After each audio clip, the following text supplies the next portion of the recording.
a mí me toca hablarles del nuevo nacimiento. Ya Mau empezó con la parte de Juan 3, pero lo vamos a leer completito. Dice: había un hombre de los fariseos que se llamaba Nicodemo, un principal entre los judíos.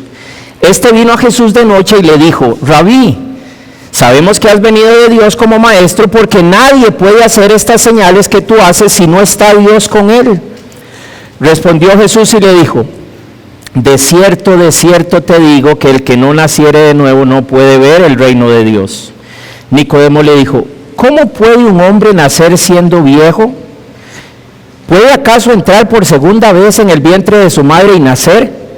Respondió Jesús: de cierto te digo que el que no naciere de agua y del Espíritu no puede entrar en el reino de Dios.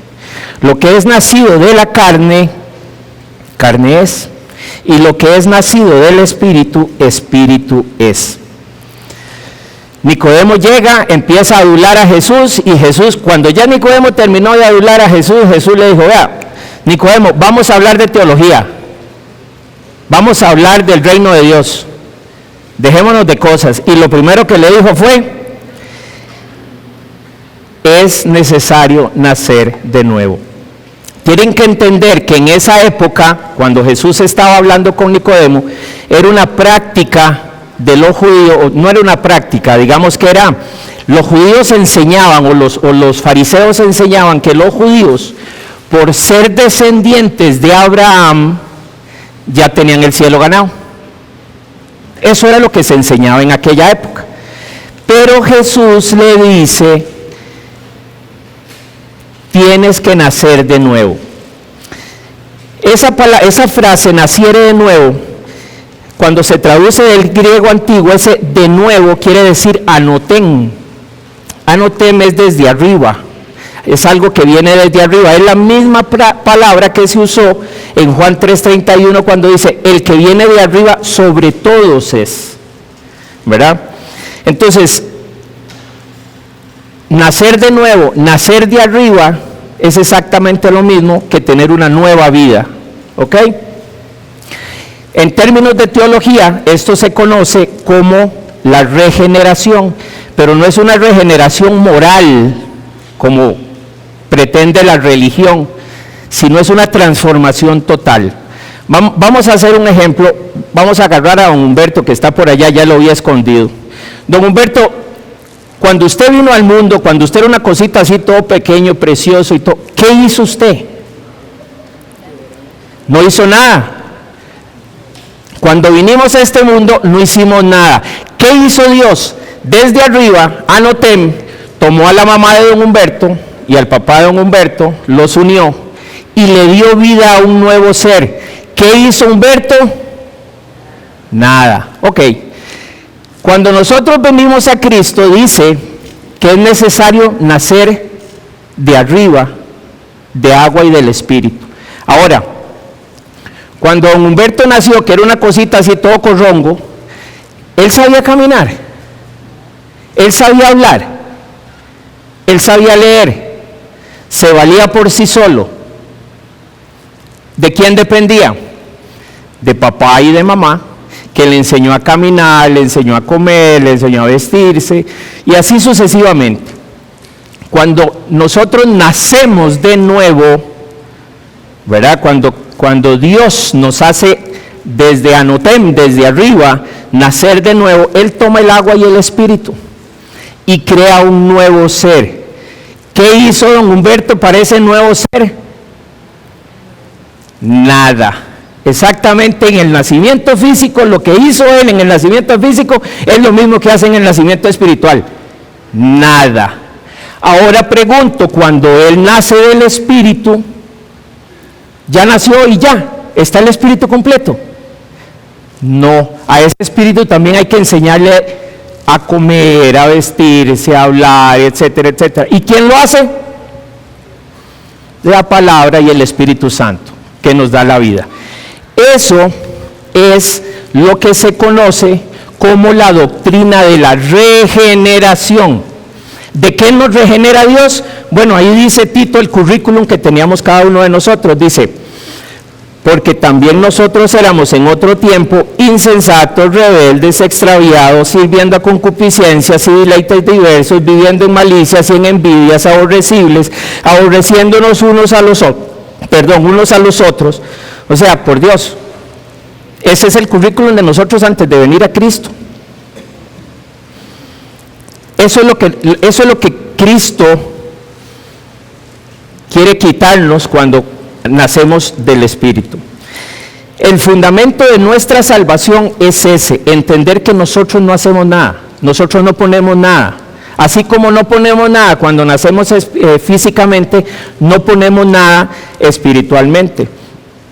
Pero además quiero que entiendan que eso que hace Dios, ese anotem, ese de arriba que viene para que nazcamos del Espíritu, es la segunda obra maravillosa de nuestro Padre en nuestras vidas, en nuestra salvación. La primera obra fue cuando Él escribió nuestro nombre en el libro de la vida del Cordero y nos escogió desde antes de la fundación del mundo y nos predestinó para que fuéramos sus hijos. Eso es lo que dice Romanos 8. La segunda obra es esta. La primera fue cuando escribió nuestro nombre allá atrás. Ahora, Rolo, esa es una muy buena pregunta, tenés razón. ¿De qué nos regenera Dios? ¿Y qué quiere decir el reino de Dios? Bueno, la esfera de salvación, como está ahí, el camino de Dios, el perdón de pecados, la vida eterna, bendición en el tiempo y en la eternidad, por supuesto. Todo eso, todo ese conjunto que está ahí, todo es un solo milagro, uno solo, que lo hace Dios. Y como vimos con el caso de don Humberto, él no hizo nada, Glauco no hizo nada, no podemos hacer nada. Los teólogos le llaman a eso monergismo, ¿se acuerdan? Yo mismo se los expliqué la conferencia de la vez pasada. Monergismo es que es la obra de uno solo.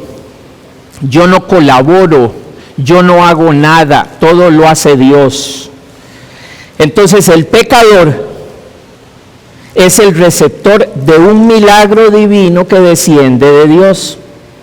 En otras palabras, no hay pasos, no hay un formulario que yo tengo que llenar para ser salvo, y mucho menos la frase, repitan esta oración conmigo, ahí en el corazón, para que sean salvos.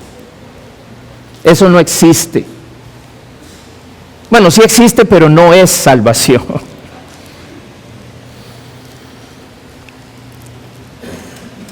Ahora yo les pregunto a ustedes, ya que me han estado preguntando tanto, ¿la fe viene antes o después de que somos regenerados o nacidos de nuevo? Vamos a analizarlo. Estamos muertos espiritualmente porque dice Romanos 3:10, como está escrito, no hay justo ni aun uno, no hay quien entienda, no hay quien busque a Dios, todos se apartaron. Glauco me va a decir, no, yo no me aparté. Pues sí se apartó, dice la Biblia que sí se apartó. A una fueron hechos inútiles, ese era yo. No hay quien haga lo bueno, no hay ni aún uno. Ok, segundo punto. Un nuevo nacimiento. Necesitamos un nuevo nacimiento.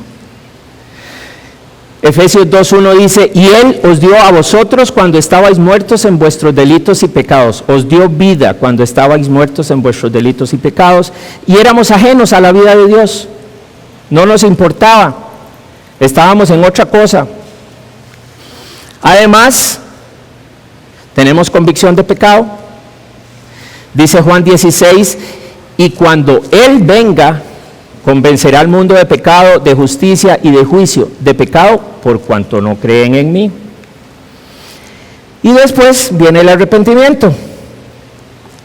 La tristeza que es según Dios produce arrepentimiento para salvación. Y finalmente tenemos fe.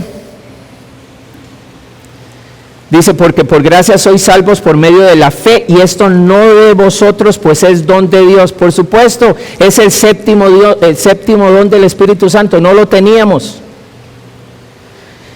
Pero dice también Hebreos que sin fe es imposible agradar a Dios. Entonces, si estoy muerto en mis delitos y pecados, si no tengo capacidad de buscar a Dios, si como dice Pablo, ¿verdad?, que no tengo capacidad de buscar a Dios, no puedo creer, entonces hasta que Él despierte eso en mí. ¿Por qué? Porque estoy muerto, y los muertos, ¿qué dice ahí?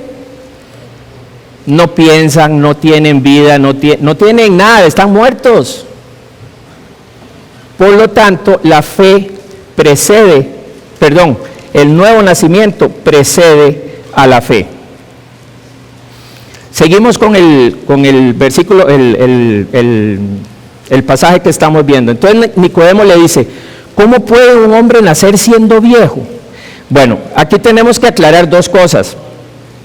Acordémonos que en aquella época,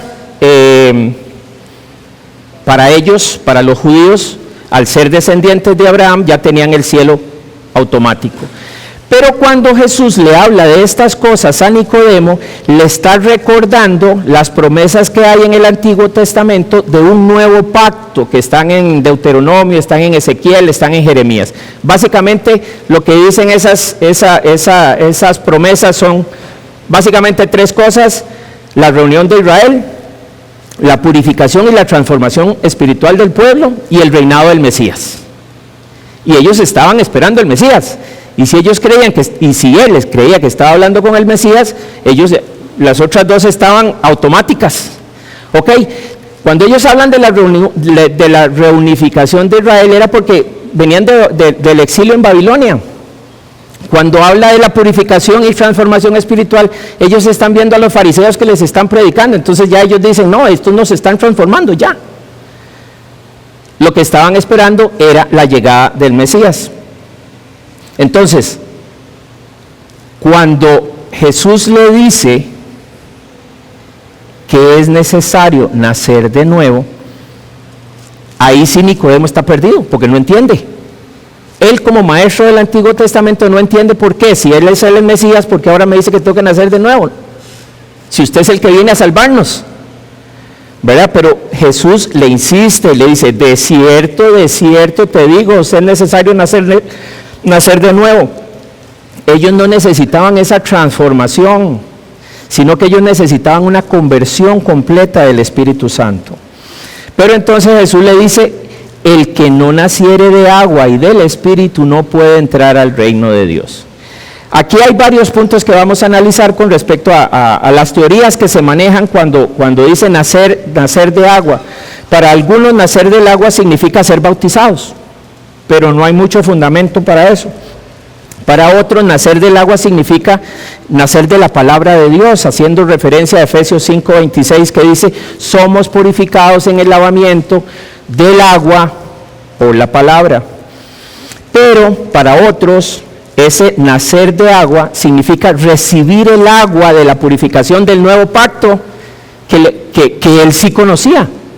Nicodemo sí conocía perfectamente el nuevo pacto. Ezequiel 36 dice, esparciré sobre vosotros agua limpia y seréis limpiados de todas vuestras inmundicias y de todos vuestros ídolos os limpiaré. Ese es el enfoque que tiene más sentido para Nicodemo cuando está hablando con Jesús. Y nacer del Espíritu es algo que ya lo vimos, no podemos hacer.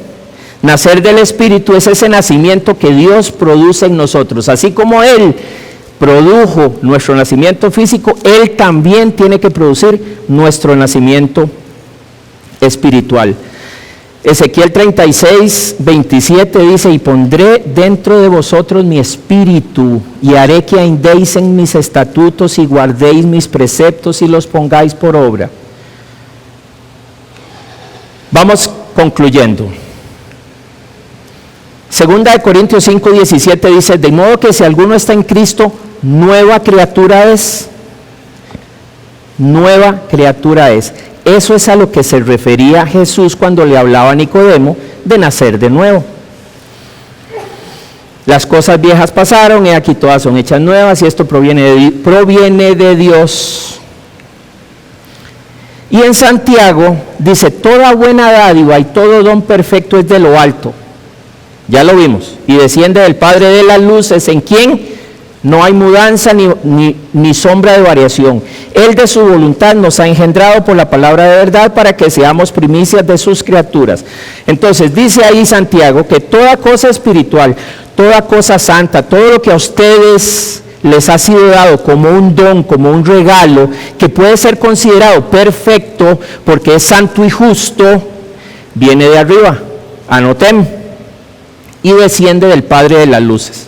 El Padre de las luces era un término judío que se usaba para acuérdense que los judíos no pueden decir Dios, ¿verdad? Entonces uno de los nombres que ellos usaban era Padre de la luz, haciendo referencia al Génesis cuando Dios dijo sea la luz. Entonces Él es el Padre de la luz, de ahí es que lo sacan. Pero dice que no hay variación en esos dones espirituales que Él nos da. Eso es lo que dice Santiago en el versículo 17 cuando dice, en quien no hay mudanza ni sombra de variación. El verbo griego que se usa aquí es muy interesante.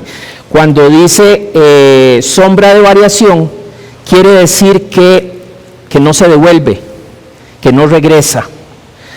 A ver, vamos a poner un ejemplo. Esa luz de ahí arriba tira una luz para abajo. Esa luz es perfecta, viene bajando perfecto, pero se topa con esa mesa. Entonces la luz que cae por debajo de la mesa es diferente a la que tenemos aquí arriba. Bueno, dice Santiago que la luz que viene del Padre no tiene sombra de variación, es perfecta. La misma luz que tenemos aquí es la misma luz que tenemos debajo de la mesa. Eso es lo que quiere decir. Entonces, cuando hablamos en términos de dones, de regalos espirituales, de santidad, de justicia, estos no cambian, no se pierden de ninguna manera. Dios no los cambia ni se los va a quitar. Si ustedes ya son salvos, Dios no se los va a quitar. A ver, Dios no tiene un plan B con nosotros si le salimos chuecos. No, porque somos chuecos, ya Él sabe que somos chuecos. Entonces Él no tiene un plan B si le salimos chuecos. Ya Él sabe que vamos a pecar, ya Él sabe que vamos a caer. Entonces, si Él nos da una nueva vida, si Él pone su espíritu en nosotros, como lo vimos en Ezequiel, Él no lo va a quitar después porque caímos, porque fallamos, porque nos equivocamos o porque tuvimos un error, una falla. No. Les pregunto, cuando Dios escribió nuestros nombres en el libro del Cordero, ¿lo escribió en lápiz? Por si le fallamos que nos borre. No, ese es el punto que tenemos que entender, de que no hay mudanza ni sombra de variación. A ver, dice Pablo en Romanos, porque no hago el bien que quiero, sino el mal que no quiero, ese hago. Y más adelante dice, miserable de mí, ¿quién me librará? Pablo, es que métanse en la cabeza, Pablo está diciendo miserable de mí, y ahora ¿cómo soy yo? Dios es inmutable, no cambia, no tiene mudanza ni sombra de variación. Todo lo que hace, Él es omnisciente y todo lo que hace Él lo sabe. Él sabe qué va a pasar con nosotros. Él sabe que vamos a caer. Él sabe que vamos a fallar. Él sabe que vamos a equivocarnos. Pero ¿saben qué? Él me ama y me seguirá amando a pesar de mis caídas. Él me ama y me va a seguir amando, y a ustedes también a pesar de nuestras circunstancias. Él nos ama y nos va a seguir amando a pesar de nuestras desobediencias. Él nos ama y nos va a seguir amando a pesar de nuestros errores. Él nos ama y nos va a seguir amando a pesar de que nos equivoquemos y que le fallemos a propósito.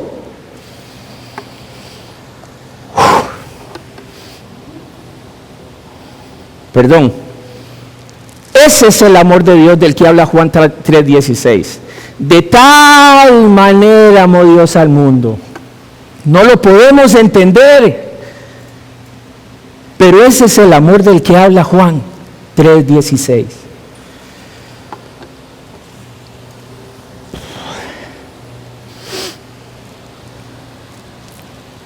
Pablo el mismo que dijo, miserable de mí. Dice, por lo cual estoy seguro de que ni la muerte ni la vida, ni ángeles ni principados, ni potestades, ni lo presente, ni lo porvenir, ni lo alto, ni lo bajo, ni ninguna criatura creada nos podrá apartar del amor de Dios que es en Cristo Jesús, Señor nuestro.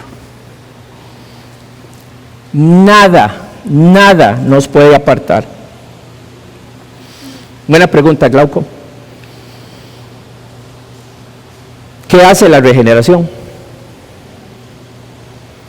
La regeneración lo que hace es que Él nos hace nacer, que Él nos dio la luz, que nos dio a luz, que Él nos engendró, que Él nos dio la vida, que Él nos hizo vivir, que Él nos sacó de la muerte, nos sacó de la muerte. Yo sé que ustedes se saben ese versículo de memoria. La paga del pecado es, mas la dádiva de Dios es ¿qué? ¿En quién?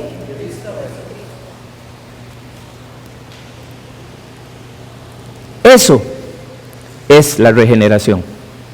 Eso es nacer de nuevo. Exactamente eso. Ahora, ¿para qué nos regeneran y para qué nos hacen nacer de nuevo? Bueno, Efesios 2:10 dice, porque somos hechura suya. Por supuesto, Él lo hizo.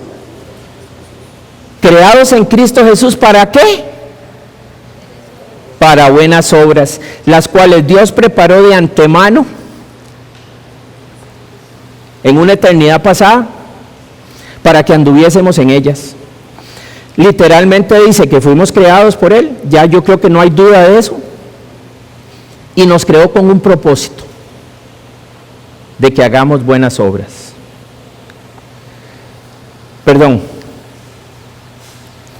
Primera de Juan 5:4 dice, todo lo que es nacido de Dios vence al mundo. Sí. ¿Eso qué quiere decir?